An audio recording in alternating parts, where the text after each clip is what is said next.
konferensen och vi ska presentera Sveriges riksbankspris i ekonomisk vetenskap till Alfred Nobels minne för 2025. Welcome to the Royal Swedish Academy of Sciences, this press conference where we will present this year's Sveriges riksbankpris prize in economic sciences in memory of Alfred Nobel. We will keep to our tradition and start in Swedish and then continue the presentation in English.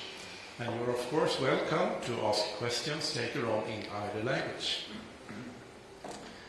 Jag heter Hans Elgren och är ständig sekreterare här på Kungliga Vetenskapsakademin. På min ena sida sitter professor John Hassler, ordförande för kommittén för Sveriges riksbankspris i ekonomisk vetenskap till Alfred Nobels minne. Och på den andra sidan professor Kerstin Enflo, ledamot i priskommittén och sakkunnig i ämnet. My name is Hans Elgren. I'm Secretary General of the Royal Swedish Academy of Sciences.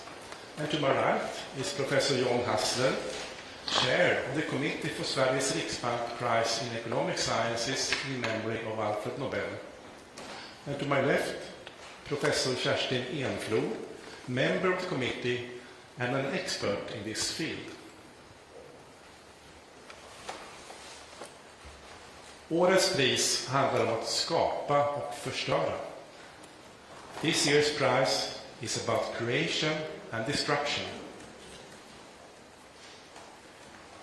Kungliga Vetenskapsakademin har idag beslutat att utdela Sveriges riksbankspris i ekonomisk vetenskap till Alfred Nobels minne för 2025 till Mokyr, Northwestern University, USA, Philippe Aghion, Collège de France and INSEAD, Frankrike, samt London School of Economics, Storbritannien, och Peter Howitt, Brown University, USA, för att ha förklarat innovationsdriven ekonomisk tillväxt. Ena hälften av priset går till Mokyr för att ha identifierat förutsättningarna för ihållande tillväxt inom teknologisk utveckling. Och andra hälften gemensamt till Philippe Aghion och Peter Howitt för teorin om ihållande tillväxt genom kreativ förstörelse.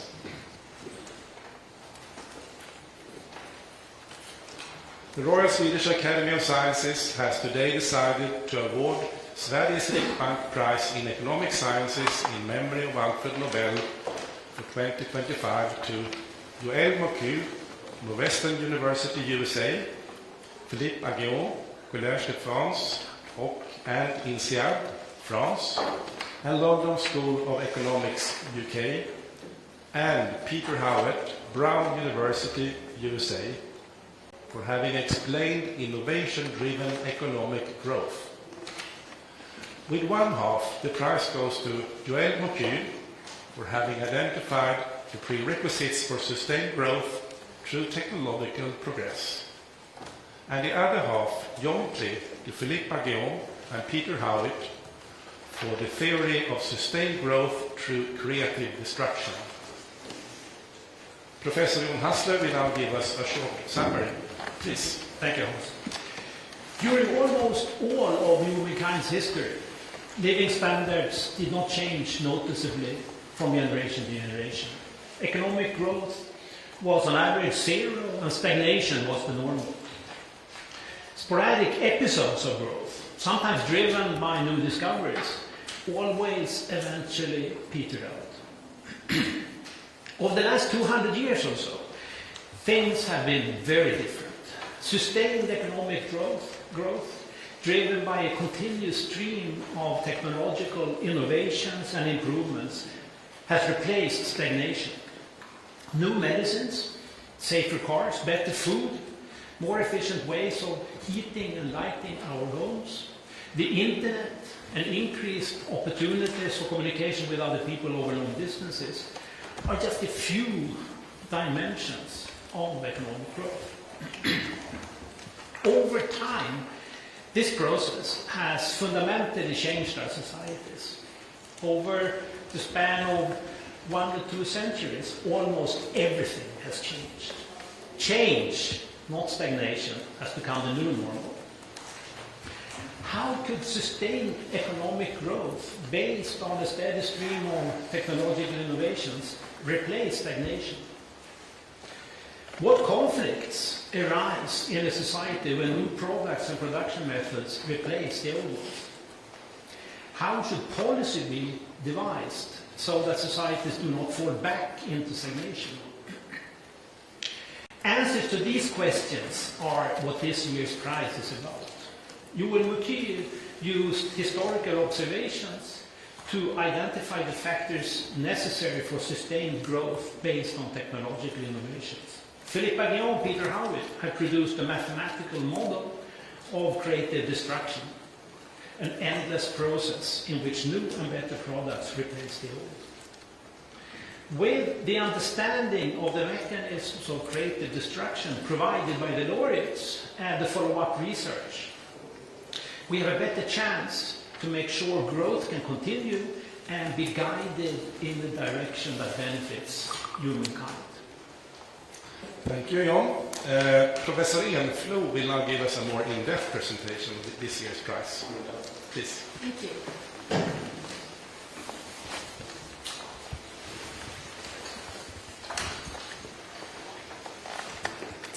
During the last 200 years, economic growth has been surprisingly stable. We can see it here with graphs covering the United Kingdom and the United States, where we have GDP per capita on the y-axis here, measured in a relative scale.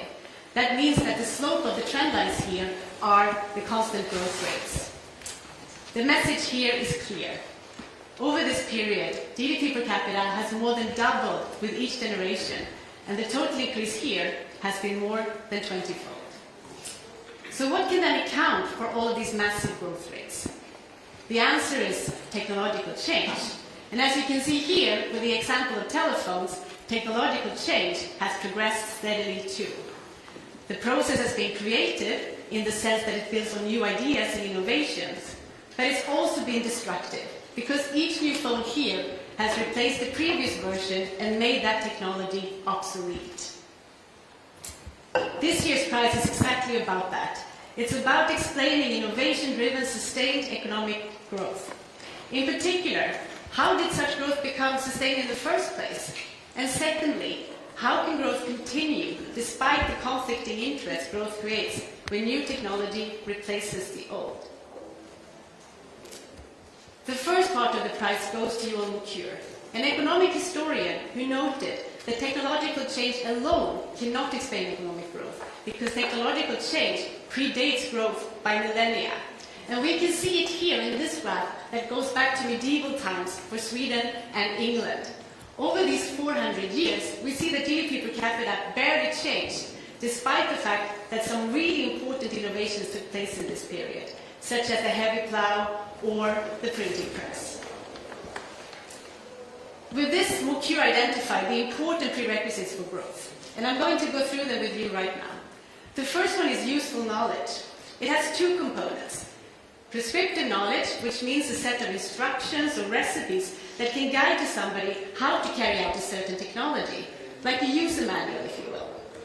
For most of human history, what was known to society about technological change rested mostly on this type of knowledge. People knew how to operate a certain technology, but they didn't know why it worked. And that brings us to the second component here.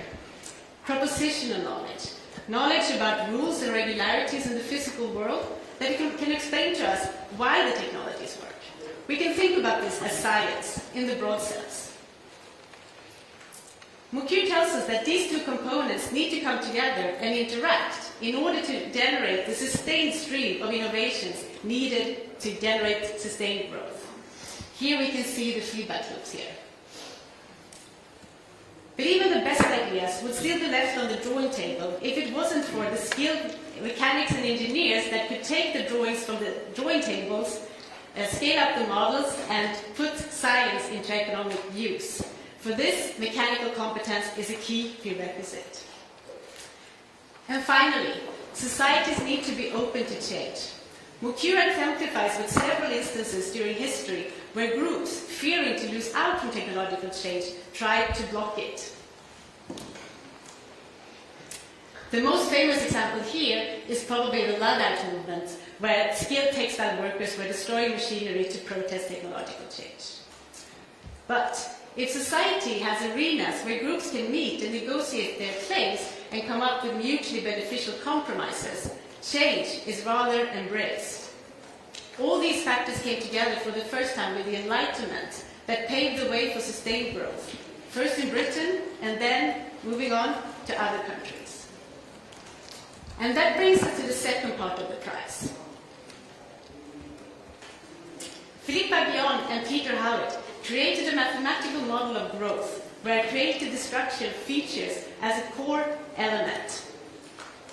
This model became a paradigm shift in how we think about economic growth, and from it we can derive the average growth rate as a result of a multitude of decisions made by individuals facing conflicting interests.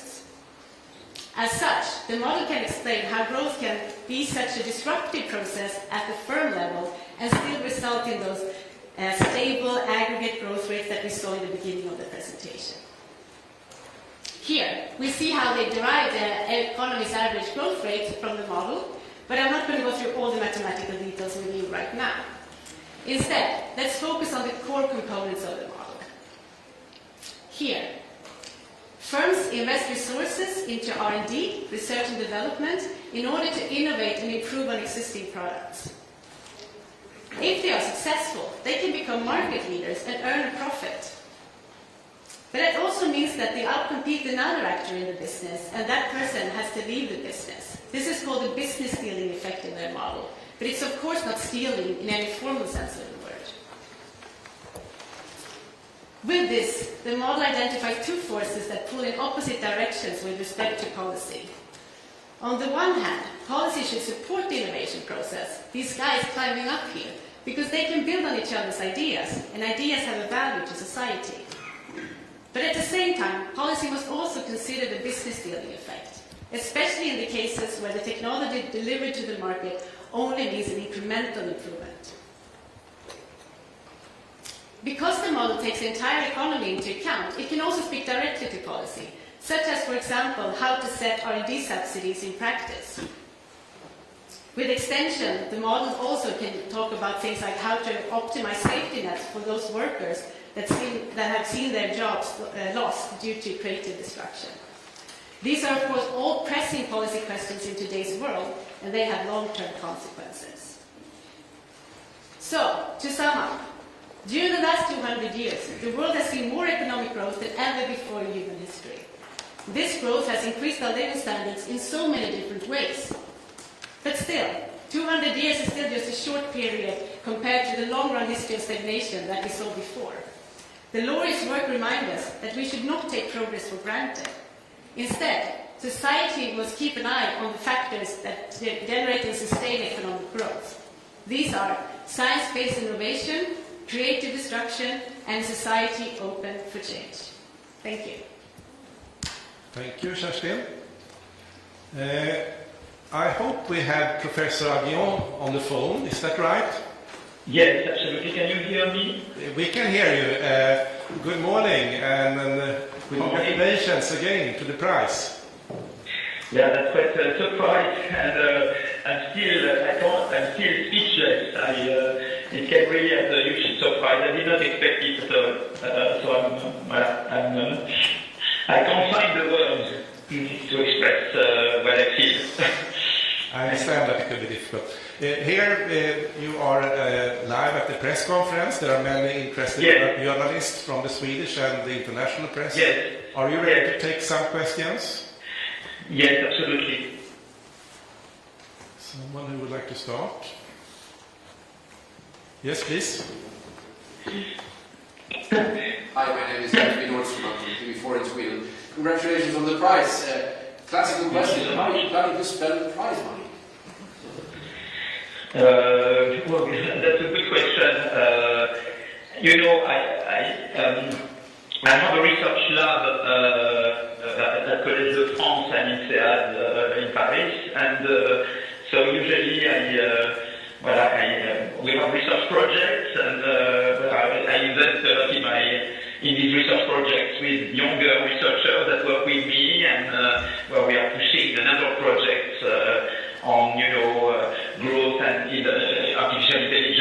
green growth, R&D policy, and that's what I want to. That's what I will do probably. Is to push this wonderful enterprise, which is this lab. Could you? Is that a yes? Hello.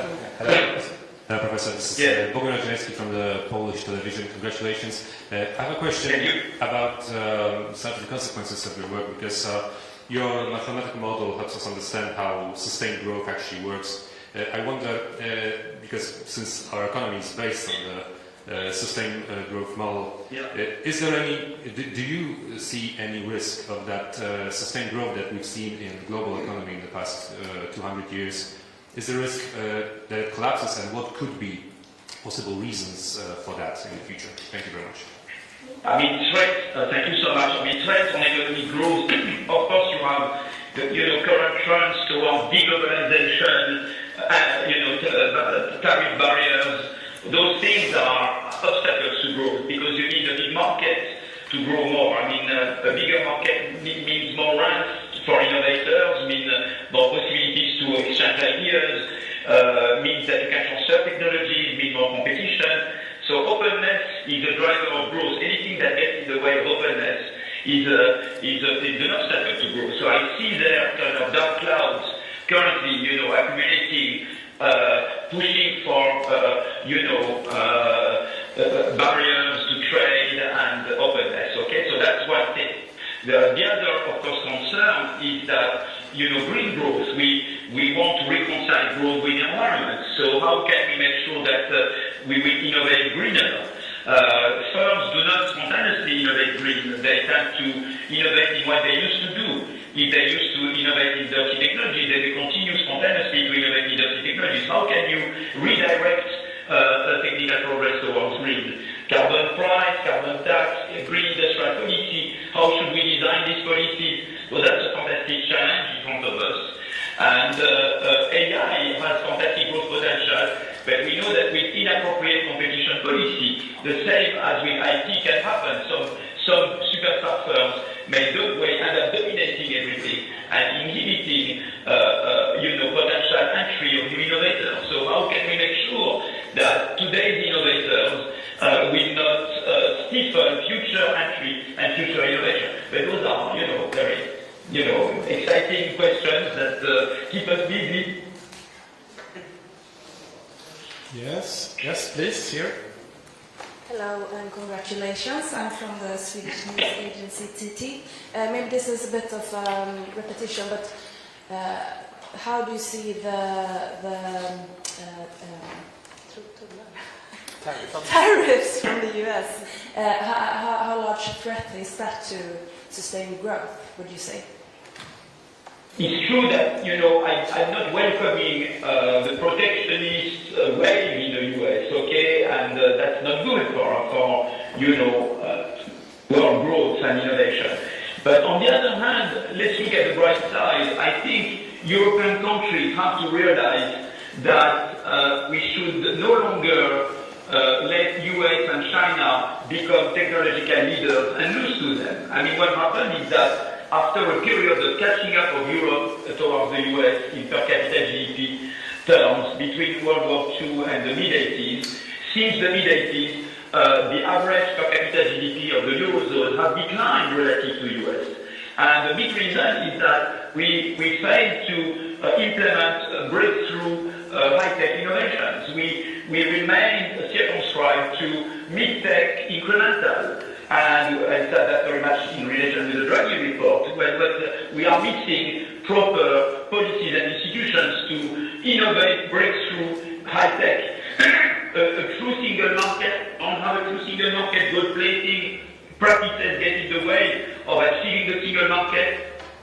We don't have proper financial ecosystem of innovation. I know Sweden is doing very well. You have institutional investors, but other European countries should emulate Sweden in setting up proper financial ecosystem, integrated capital market, institutional investors, venture capital. We miss all those things that they have in the US.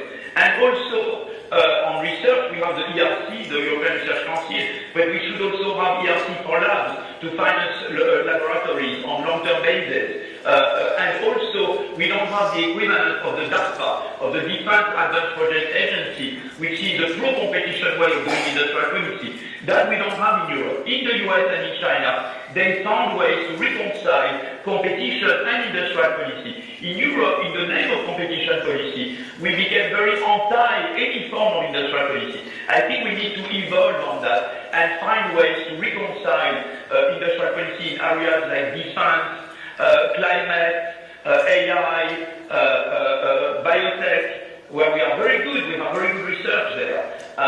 Reconcile this smart industrial policy with competition policy. We have fantastic basic research in Europe. You know that most breakthrough patents cite a lot European research, but the European research does not translate into breakthrough innovations in Europe. And that's what we have to deal with. But we have fantastic potential, because in Europe we have, democracy and freedom. It's in Europe first. Green and the concern for environment is in Europe first. And social model, the concern for social, for inclusive growth, that's in Europe first. So we have fantastic soft power, but we need to harness all the potential we have in Europe. Thank you. Is there some more questions here? Here, please. Yes, please. Congratulations, Professor Aghion. Thank you so much. My name is Howitt. I'm from the Swedish newspaper Dagens Nyheter. Yeah. Now that the sum of human knowledge is available to machines and can be synthesized with AI, how do you expect the process of creative destruction to change? Yeah. So it's true that AI may accelerate creative destruction, but I think that, I think AI has a big growth potential, because AI automates tasks both in the production of goods and services, in the production of ideas. So there is a huge, I think, growth. Ideas will become easier to find more than ever thanks to AI. So AI has a big growth potential. The problem is to harness this potential, and that's why competition policy is important. If we don't have appropriate competition policy, we will inhibit the growth potential. When it comes to employment, of course, there is a big fear that AI will destroy a lot of jobs. But that's where it's important to have good education system, because at school we learn to learn, and good flex security system on the labor market, like you do have in Sweden, like they have in Denmark. We should emulate Sweden and Denmark on that front. And I think that but I believe also that it's true that, when you have a revolution like AI, there is the fear of unemployment. But it's true that machines substitute for humans. But on the other hand, it allows you to become much more productive, and therefore it increases the world market demand for your products, and that allows you to increase employment. If you look at all big technological revolutions, starting with the steam engine, you have the Luddites movement there, because people were fearing in England unemployment due to the steam engine. Then you have the electricity revolution, where Keynes predicted mass unemployment. And then you have the IT, where we were scared that robots would create mass unemployment. It never happened, because you have this productivity effect. When you introduce IT or AI, you become more productive, more competitive, and therefore the world market demand for your products goes up. This productivity effect turns out to be quite important. But of course we need good institutions on education, labor market policy, to harness this productivity potential, and to make sure we minimize the negative effects of the new industrial revolution, like we did with previous ones. So again, I think the prosperity and happiness is the combined result of institutions and of technology and institutions and policies. And if we don't adapt institutions and policies to the technology, then of course we get unhappy outcomes. But if we know how to adapt them, then we can get the best from the technological solutions. Thank you, Professor Aghion. We have time for one last short question and a short answer. Yes, please. Yeah. My name is Johan Persson. I'm from Swedish EFN. Congratulations. Yeah. What would be the most important policy today for governments to implement to help innovation and creative destruction? Well, I think it will not only be one policy, it's a combination. You need, you need to invest seriously in research, the DARPA, policy, the research policy, and at the same time, you need to create this single market as a competition. That's a smart combination between more competition and market integration on the one hand, and voluntary policy on research and industrial policy, which is very pro-innovation. This combination, I think, lies at the heart of making Europe and our countries more innovative and faster growing, I think. Thank you, Professor Aghion, and once again, our warmest congratulations. Hope you accept that. Thank you so much. We look forward to seeing you here in Stockholm in December for the Nobel Prize ceremony. Thank you. I look forward to it very much. Bye-bye. Thank you. Let's move on to if you have some questions about the prize to the prize committee or about the work. I think we might have time to one or two final questions. Yes, please. I have a question because I'm wondering, this year's prize clearly puts in focus the importance of new technologies and the importance of innovation and the importance of financing that kind of research. Is that a commentary from the Nobel Committee on the ongoing discussion on financing science, particularly in the United States? Do you want to address that? No, we don't make any commentaries about any current events in that sense. Our work is all about the scientific contribution of these laureates, so it is actually only about celebrating the work that they have done and honoring that with a prize. Yes. Yeah, one last question there, please. I'm wondering, these three, Professor Aghion and Howitt, they work together. Mokyr is perhaps the odd one out. Was it difficult to sort of split the prize between these three, and was it a natural fit for their committee to choose these three together? John? Well, it's true that their approaches are very different. Mokyr is an economic historian and has really dig deep into the historical evidence that he uses, while Peter Howitt and Philippe Aghion have used mathematical models. So it's very different. On the other hand, I think it's very clear when you think about it that the questions that they try to address, what are the mechanisms behind sustained long-run growth, then you understand that they complement each other very much. So I think it shows that different areas of science often are very complementary. By that, I think we close this press conference. We hope to see all of you when we have the laureates here in December. Thank you.